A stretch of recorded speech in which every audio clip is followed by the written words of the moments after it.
Hello, everybody. Thank you so much for tuning in today. This is the Bodega Cat Book Club, and we are continuing our reading of The Third Eye by T. Lobsang Rampa. And today we'll be reading chapter 11, starting with chapter 11. Okay, here we go. Chapter 11, Trapa. Here's a little picture of him meditating, I guess. Oh, let me move the camera in just a little bit so you could see better. There you go. Okay. My youthful determination was devoted to passing the examination at first attempt. As the date of my 12th birthday approached, I gradually slackened off studies, for the examination started on the day after my birthday. The past years had been filled with intensive studies: astrology, herbal medicine, anatomy, religious ethics, and even on the correct counting of incense.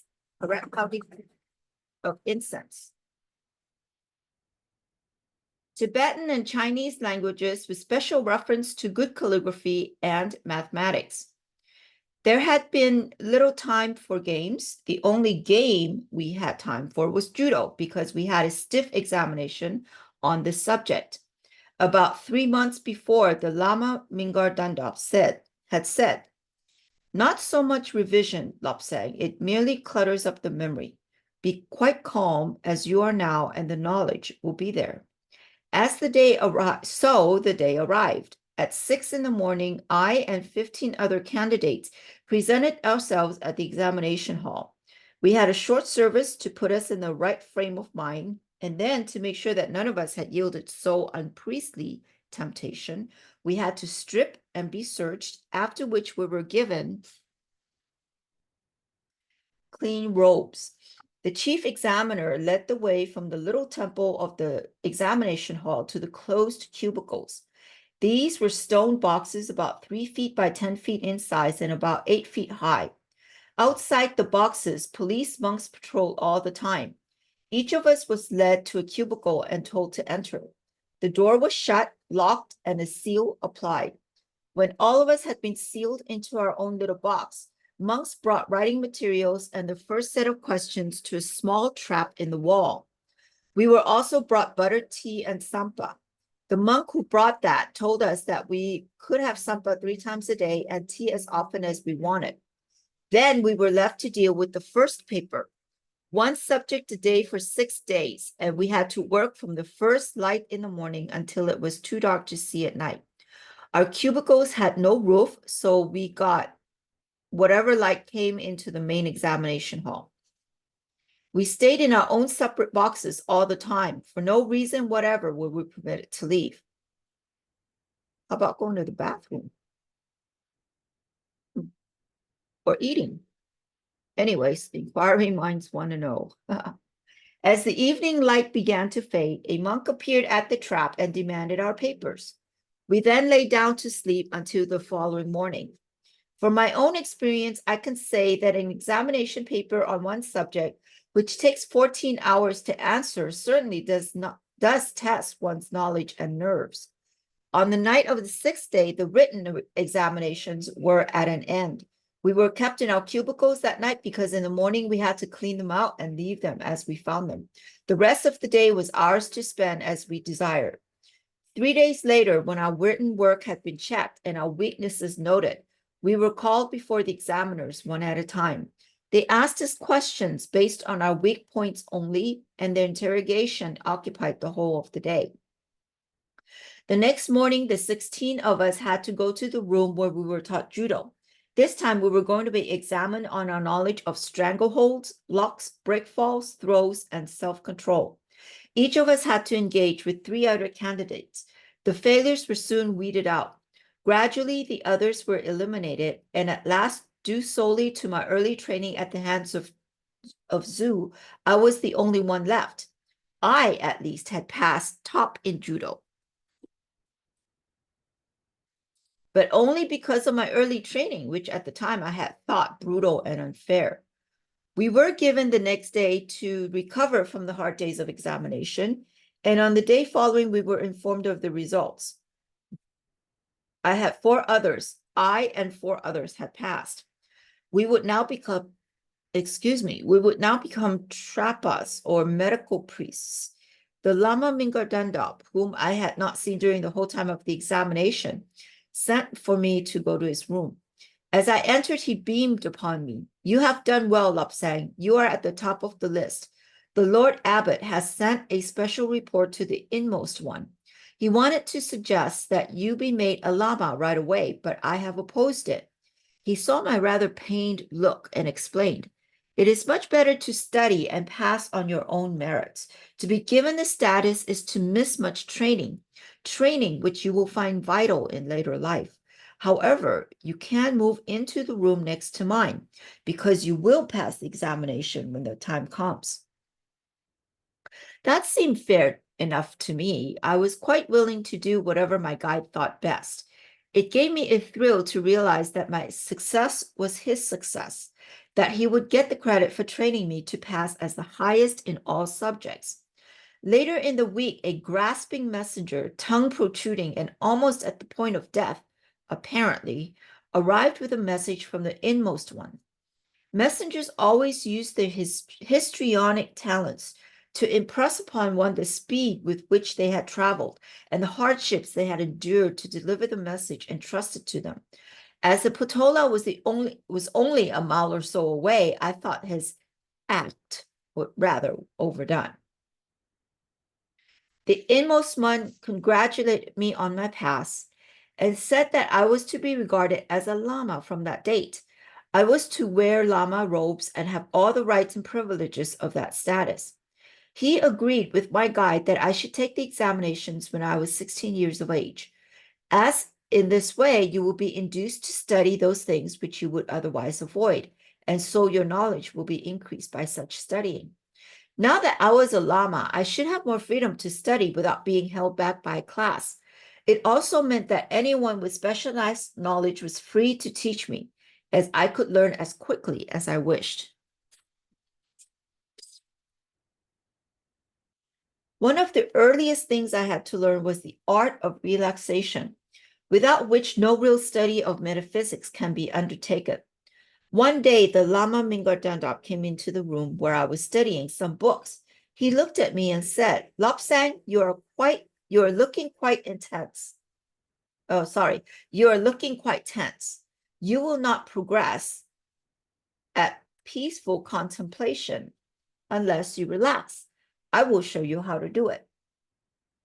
He told me to lie down as a start, for although one can relax sitting or even standing up, it is better to learn first by being supine.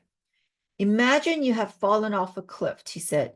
Imagine that you are on the ground below, a crumbled figure with all muscles slack, with limbs bent as they have fallen, and with your mouth slightly open, for only then are the cheek muscles at ease. I fidgeted around until I had put myself in the position he wanted. Now, imagine that your arms and legs are full of little people who make you work by pulling on muscles. Tell those little people to leave your feet so that there is no feeling, no movement, no tension there. Let your mind explore your feet to be certain that no muscles are being used. I lay there trying to imagine little people. Think of old Zoo wriggling my toes from the inside. Oh, I'd be glad to get rid of him. Then do the same with your legs. The calves. You must have a lot of little people at work there, Lobsang. They were hard at work this morning when you were jumping. Now give them a rest.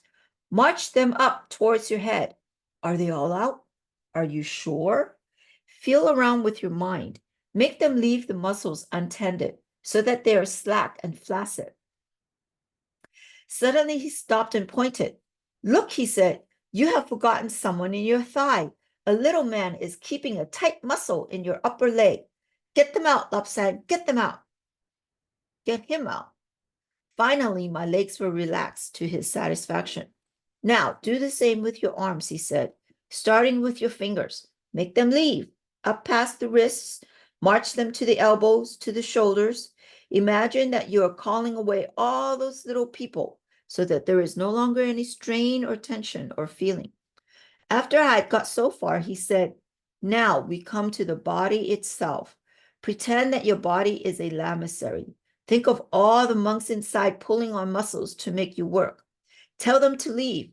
See that they leave the lower part of the body first. Oops.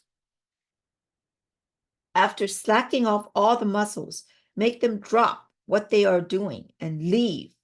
Make them loosen your muscles, all your muscles, so that your body is held together merely by the outer covering, so that everything sags and droops and finds its own level. Then your body is relaxed. Apparently, he was satisfied with my stage of progress, for he continued. The head is perhaps the most important part of the relaxation. Let us see what we can do with it. Look at your mouth. You have a tight muscle at each corner. Ease it off, Lobsang. Ease it off each side. You're not going to speak or eat, so no tension, please.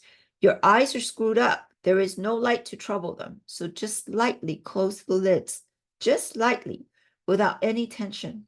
He turned away and looked out of the open window.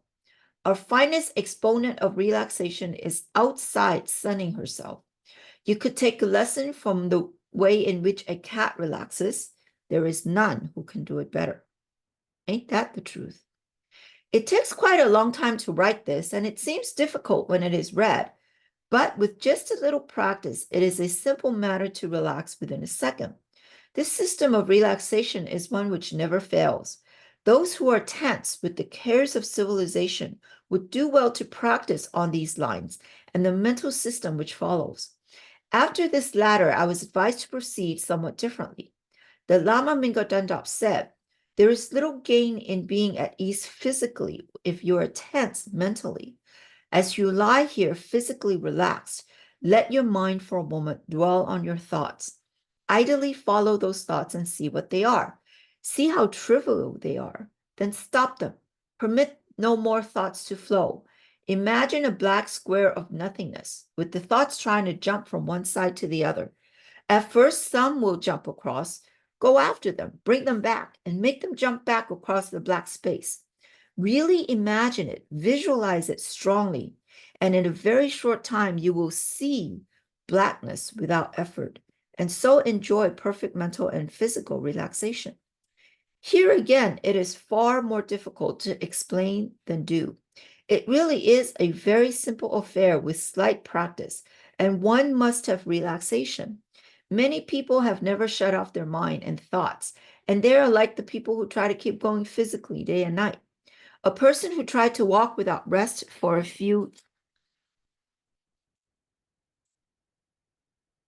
days and nights would soon collapse, yet the brain and mind are given no rest. With us, everything was done to train the mind. We were taught judo to a high standard as an exercise in self-control. The Lama who taught us judo could repel and defeat 10 attackers at once. He loved judo and went out of his way to make the subject as interesting as possible. Strangleholds may seem savage and cruel to Western minds, but such an impression would be utterly wrong. As I have already shown, by giving a certain little touch to the neck, we could make a person unconscious in a fraction of a second. Before he knew he was losing consciousness, a little pressure paralyzed the brain harmlessly. In Tibet, where there are no anesthetics, we often use that pressure when it's extracting a difficult tooth or in setting bones. The patient knew nothing, suffered nothing. It is also used in initiations when the ego is released from the body to do astral traveling. With this training, we were almost immune to falls. Part of judo is to know how to land gently. Brick falls, it is termed, and it was a common exercise for us boys to jump off a 10 or 15-foot wall just for fun. Oh boy. Every other day, before starting our judo practice, we had to recite the steps of the middle way, the keystones of Buddhism. These are right views, which are views and opinions free from delusions and self-seeking. Right aspirations, by which one shall have high and worthy intentions and opinions. Right speech, in which one is kind, considerate, and truthful. Right conduct. This makes one peaceful, honest, and selfless. Right livelihood. To obey this, one must avoid hurting men or animals, and must give the latter their rights as beings. Right effort. One must have self-control and undergo constant self-training, right mindfulness, in having the right thoughts and in trying to do that which is known to be right. Right rapture. This is the pleasure derived from meditating on the realities of life and on the overself. If any of us offended against the steps, we had to lie face down across the main entrance to the temple so that all who entered had to step over their body. Here we would stay from the first dawn until dark with no movement and no food or drink. It was considered to be a great disgrace.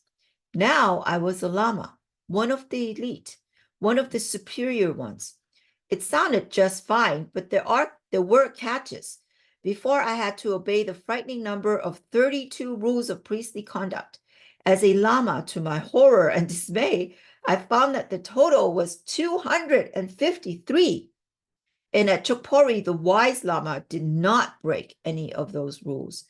It seemed to me that the world was so full of things to learn. I thought my head would burst, but it was pleasant to sit up on the roof and watch the Dalai Lama arrive at the Norbolinga, or Jewel Park, just down below. I had to keep hidden when I so watched the precious one, for no one must look down on him. Down below too, but on the other side of our Iron Mountain, I could look on two beautiful parks, the Kati Linga, and just across the stream called the Kaling Chu, the Dopal Linga. Linga means park, or at least it is the nearest spelling according to the Western style of writing. More to the north, I could gaze upon the Western Gate, the Pargod Kaling. This great Chortan straddled across the road leading from Drepong, past the village of Sho, and onto the heart of the city. Nearer, almost at the foot of the Chopori, was a Shotan commemorating one of our historical heroes, King Kesar, who lived in the warlike days before Buddhism and peace came to Tibet. Work? We had plenty of that. And we had our compensations, our pleasures as well. It was compensation in full and brimming over to associate with men like the Lama Mingardanda, men whose sole thought was peace and help for others. It was payment, too, to be able to look over this beautiful valley so green and peopled with well-loved trees, to see the blue waters meandering through the land between the mountain ranges, to see the gleaming chortans, the picturesque lamaseries and hermitages perched on inaccessible crags, to look with reverence on the golden domes of the Potala so near to us, and the shining roofs of the Jokan a little farther to the east, the comradeship of others, the rough good fellowship of the lesser monks, and the familiar scent of incense as it wafted around the temples. These things made up our life, and it was a life worth living. Hardship? Yes, there was plenty, but it was worth it. In any community, there are those of little understanding, of little faith, but here at Chapori, they were indeed in the minority. End of chapter 11.